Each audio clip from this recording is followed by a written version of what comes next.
Hello everyone, Pantoufleee here today for a new video. Today we will talk about the E100, the German tier 10 super heavy tank. So, the first thing you want to know about this tank is the armor. This thing is thick as hell, meaning it has a lot of life points, approximately 2300. The hull armor is quite good too, as the upper part is impenetrable for all tier 10 regardless of their class. But still, the lower part of the hull remains a weak spot, even if you can bounce a couple of shells by handling it. The tank has a great spaced armor on the side, allowing you to do great in side scraps, and even make a lot of different type of shells bounce, such as heat shells or HESH shells. The armor on the back is quite good too, and will not allow HE shells to go through. Now, the turret armor. As you can see, the turret is not that angled, but has a strong 250mm at the front. It means that without angling it, only gold shells from mediums and heavies or regular shells of TDs with some luck will go through. But when angled correctly, this turret can become a monstrous one. Advice: try to angle it at maybe 45 degrees in front of your opponent gun. It should make it a lot more difficult to penetrate even with gold shells. So imagine the tank is in front of the enemy like this. You want to angle the tank at least like this. Here it's the perfect position because it will make approximately 100% of shell bounced. So now, what can we talk about? Maybe the gun.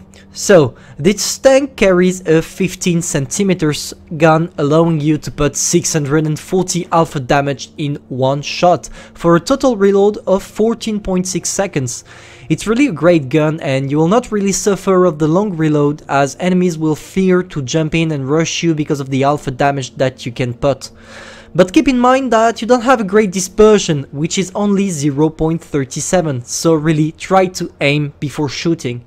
We could also add the fact that the gun has an amazing penetration with gold shells, even with HE shells. The only weakness of the tank is its mobility. Honestly, considering the weight of the tank, it goes pretty fast. But not as fast as the rest of tier 10 tanks, so really be careful, you'll not arrive first on the battlefield. Plus, the traverse speed of the hull and the turret are really slow. So if mediums try to circle you, start to dig a grave because you will not be able to do anything. So, to sum up, we have a great armor, a lot of HP, a great gun, but a bad mobility. I would definitely recommend to have this tank in your garage if you're a beginner, because this tank allows a lot of mistakes. Nothing more to say, let's jump into the replay. So, concerning the replay, we are on Alpenstadt map.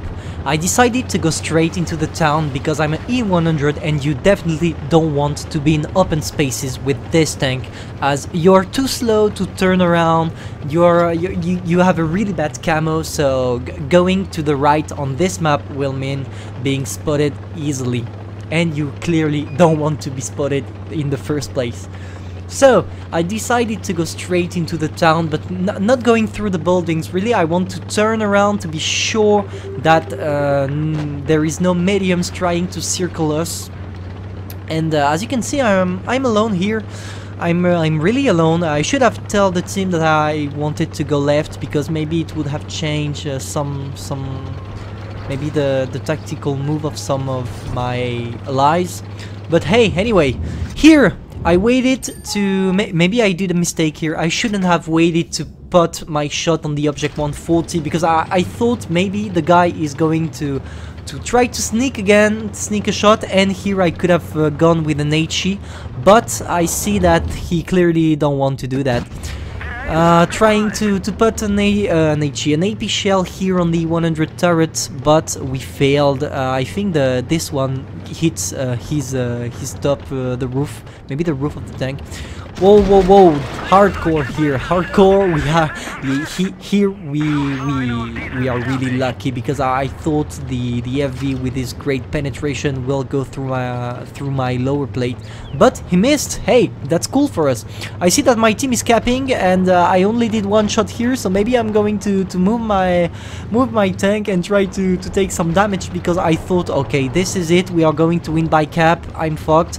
But hey, no, that's cool. That's cool. Here we go. We did a good snapshot on the FV. I think he's going to try to put us one because we are reloading. So he's trying to side scrap. Here I don't want to try to side scrap against him, so I decided to go backward. Here I go. I jump in because I'm reloaded, and you see that he failed his shot because he shot into our gun handling.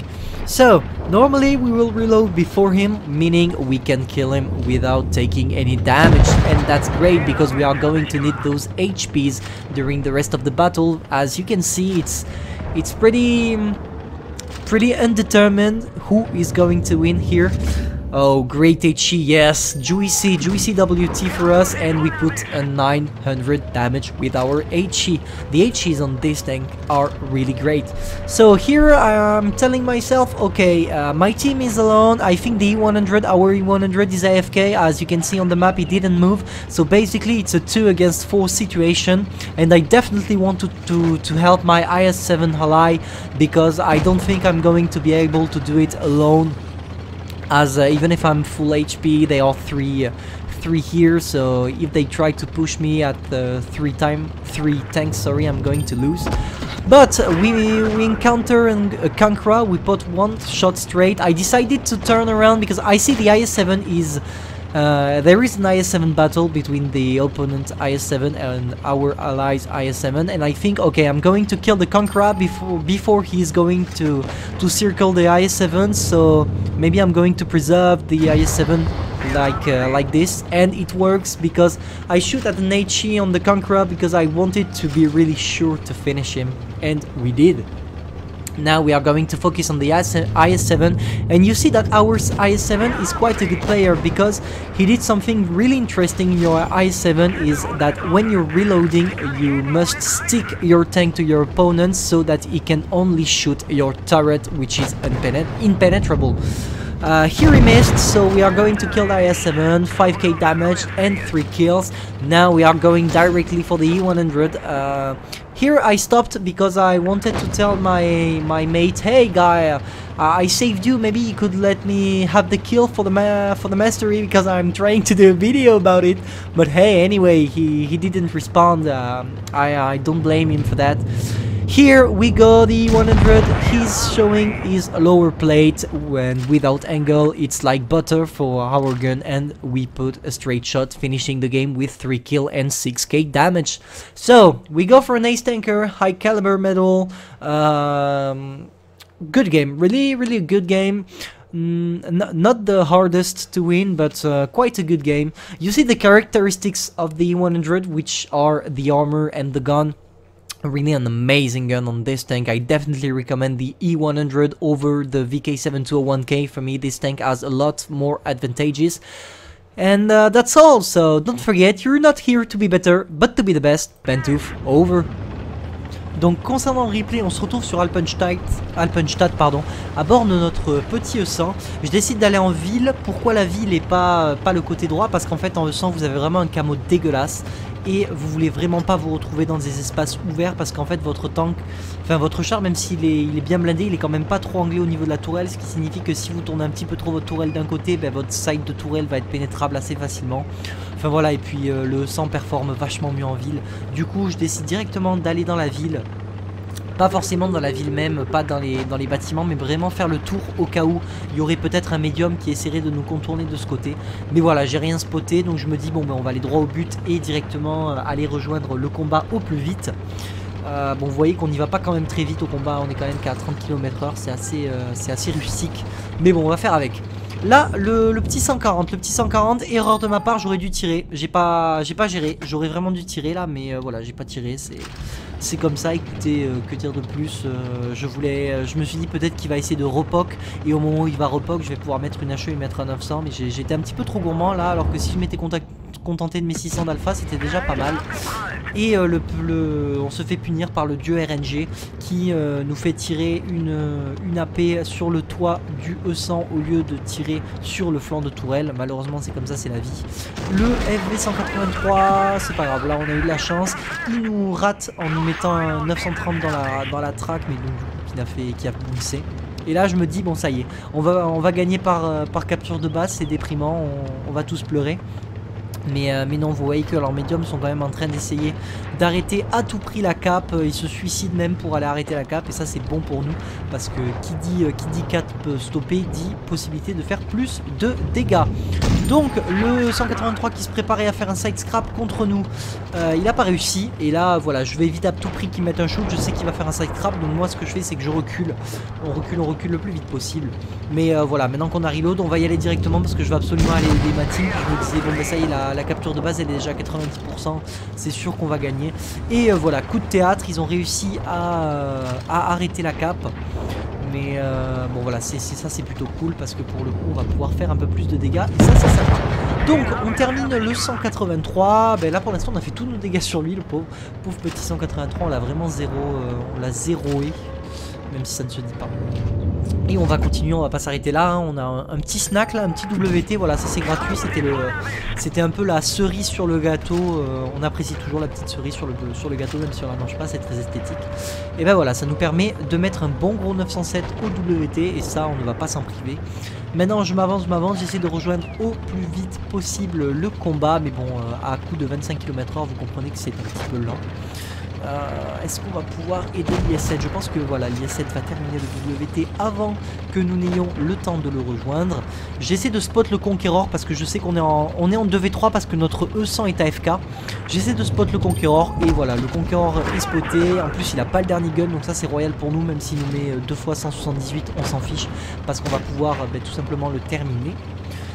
On va s'avancer là. J'ai décidé de faire le tour parce que je voulais absolument l'avoir dans les fesses pour pouvoir lui mettre une HE pour être sûr de le terminer en un shoot. Parce que vous savez que si je mets une AP, voilà, il a 684 HP, c'est pas sûr que je le termine.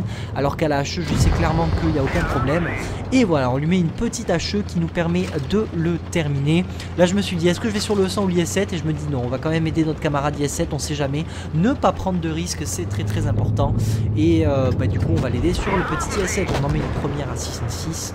Là, notre IS7 fait un move très intéressant et que vous devez vraiment appliquer en IS7. Vous voyez que bon, mais quand il a tiré, il se colle à l'adversaire pour qu'en fait l'adversaire ne puisse tirer que sur sa tourelle. Et ça c'est très important parce que comme votre tourelle est quasiment impénétrable, et bien ça va permettre de faire ricocher les gens pendant votre temps de reload. Et ça c'est sympa. Là d'un coup je m'arrête pour dire à mon allié que j'aimerais bien qu'il me laisse le kill pour avoir ma master, voilà, parce que je voulais faire absolument une petite vidéo aujourd'hui, mais bon il n'a pas répondu, on s'en fiche, on va se concentrer sur le 100. Vous voyez que bon on est quand même assez lent, mais est-ce qu'on va pouvoir avoir le 100? Normalement aucun problème, on va avoir sa lower plate, voilà, on met un petit shoot au E100 et E100 qui est terminé par notre camarade IS7. Donc on finit à 3 kills et 6k dégâts. Ce qui nous donne une petite master, un gros calibre, 5905 dommages. Voilà, vraiment une partie très sympa. Vous voyez un petit peu les caractéristiques du char, à savoir un très bon blindage. Également à noter un très bon canon. Bon, pour lequel il faut quand même attendre d'avoir visé avant de tirer, parce qu'avec 0,37 de dispersion c'est pas fameux. Enfin voilà, rien vraiment de plus à dire sur cette game. J'espère que ça vous aura permis d'apprendre 2-3 petits trucs peut-être sur Alpenstadt, etc. N'oubliez pas, vous n'êtes pas ici pour devenir meilleur, mais pour devenir le meilleur. Pantoufle terminé.